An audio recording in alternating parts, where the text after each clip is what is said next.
Breaking news mga kabayan, United Arab Emirates tinulungan ng Israel laban sa Iran. For the first time, nag-deploy ang Israel ng isang Iron Dome battery at mga sundalo ng Israel Defense Force upang tulungang pabagsakin ang Iran missile at drone na inilunsad dito sa United Arab Emirates. Israel pinatunayan na pagdating sa seguridad kasama ang Amerika, sila ang maaasahan. Iran nakikiusap sa Amerika na buksan na ang Strait of Hormuz dahil nasa state of collapse na ang kanilang bansa. President Trump mas palalawigin pa ang blockade hanggat hindi nakikipagsundo ang Iran at lumagda na hindi na sila magkakaroon pa ng nuclear weapon kailanman. Sa katunayan, 39 na barko na ang konektado sa Iran ang hinarang at inakyat ng US Marines sa Gulf of Oman. USS Boxer, amphibious ready group idineploy ng Amerika sa karagatan ng Palawan.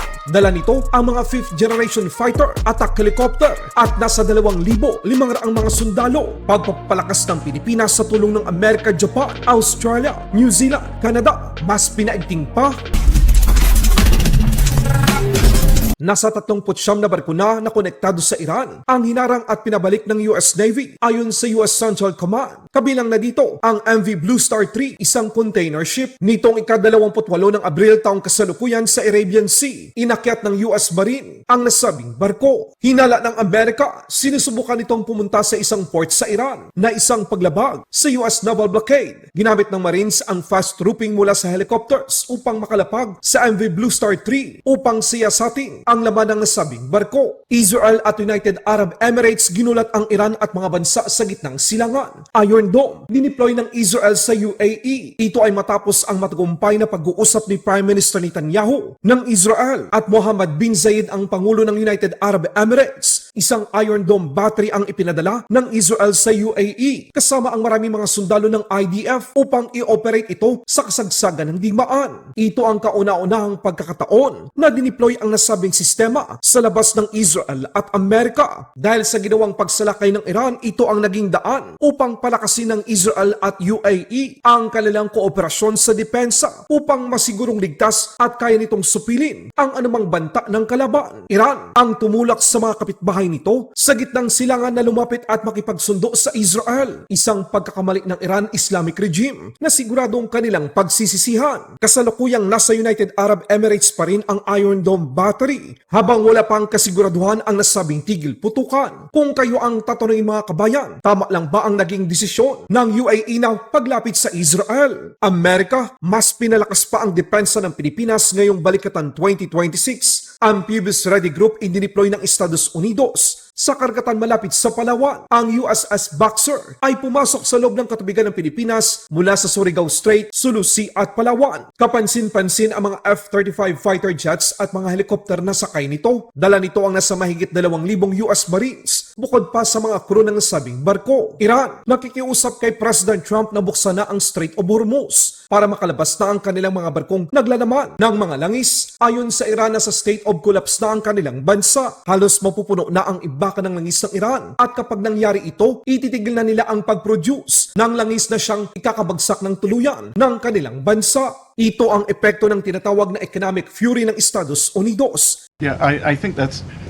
not a correct characterization. Yesterday, we announced Operation Economic Fury, and for over a year, we have had maximum pressure on the Iranians, both on blocking payments into the Iranian state and going after the accounts of the IRGC.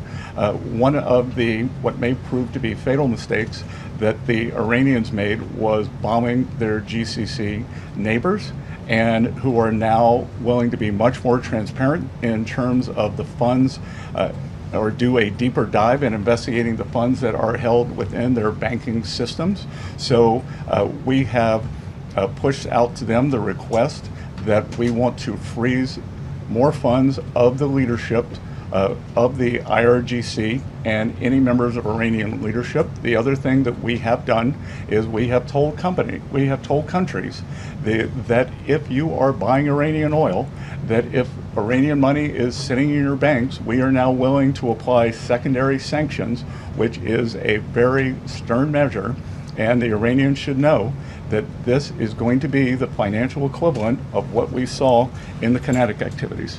Is this an example of Hindi lamang sa digmaan talo ang Iran, maging sa kanilang ekonomiya ngayon, nagmamakaawa sila sa Amerika. Pero kung si President Trump ang tatanungin, no more Mr. Nice Guy, hindi nito hahayaan na magkaroon ng sandatang nuklear ang Iran. From the frozen hills of Korea to the scorching sands of North Africa and the Middle East. And we're doing a little Middle East work right now, two of you might know.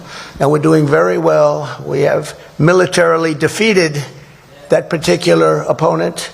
And we're never going to let that opponent ever, Charles agrees with me, even more than I do, we're never going to let that opponent have a nuclear weapon. They know that, and they've known it right now very powerfully.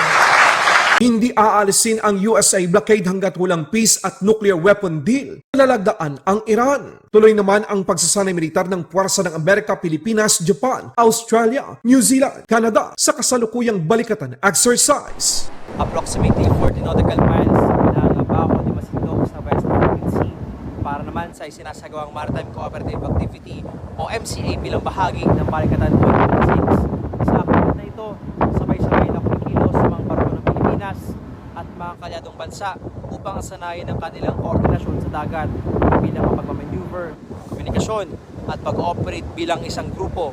Makikita nyo sa likod ko ang mga barko ng US, Canada, Japan at Australia na bumubuo ng kanilang mga formation bilang bahagi pa rin ng MCA.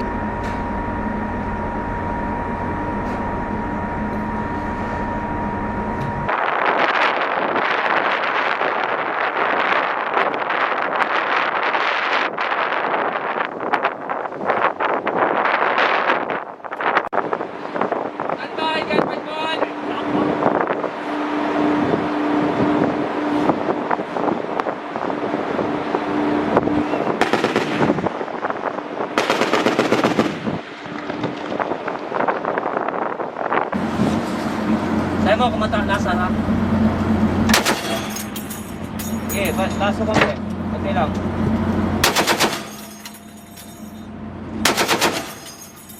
Taas ka, taas konti.